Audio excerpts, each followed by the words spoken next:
The Australian Press Council is the main body responsible for developing standards of good practice for journalists and editors, for monitoring compliance with those standards, and for hearing complaints about possible breaches of them.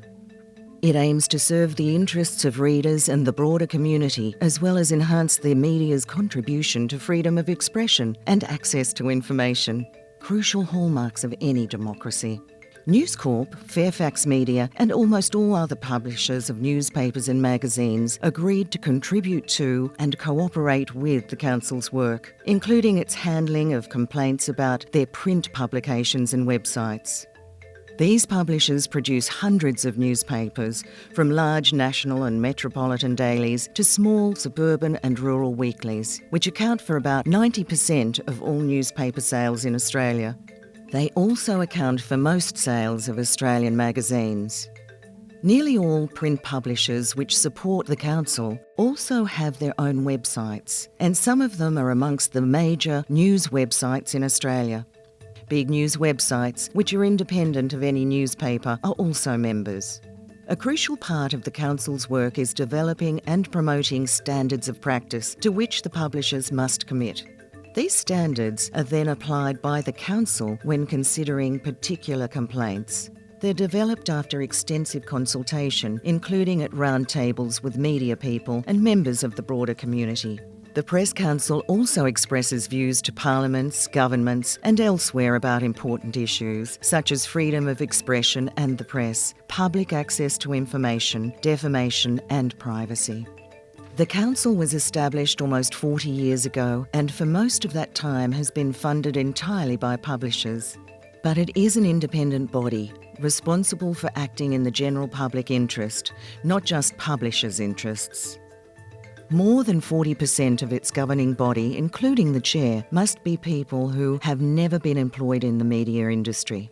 Nearly 20% have to be independent journalists, not currently employed by any of the publishers. The remaining 40% or so are nominated by publishers.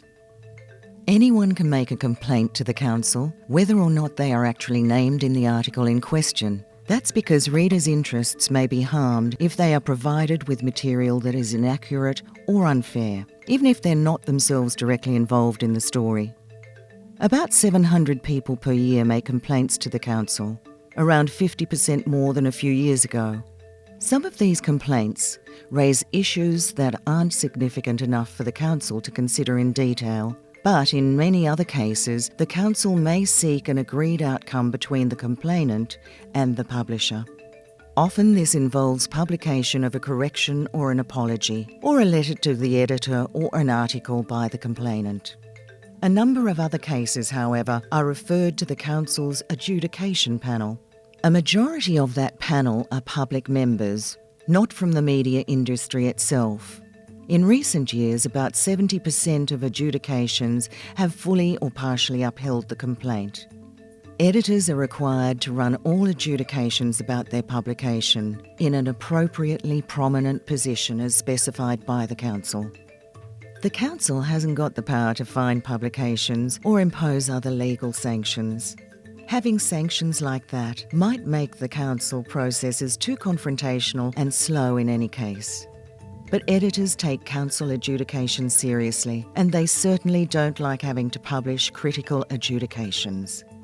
The Council has a very important role, but it's also a very difficult one, especially when the nature of the mass media and other forms of communication is changing so profoundly and so rapidly. For more information on the Press Council, go to our website or alternatively contact us by email or call our Sydney office.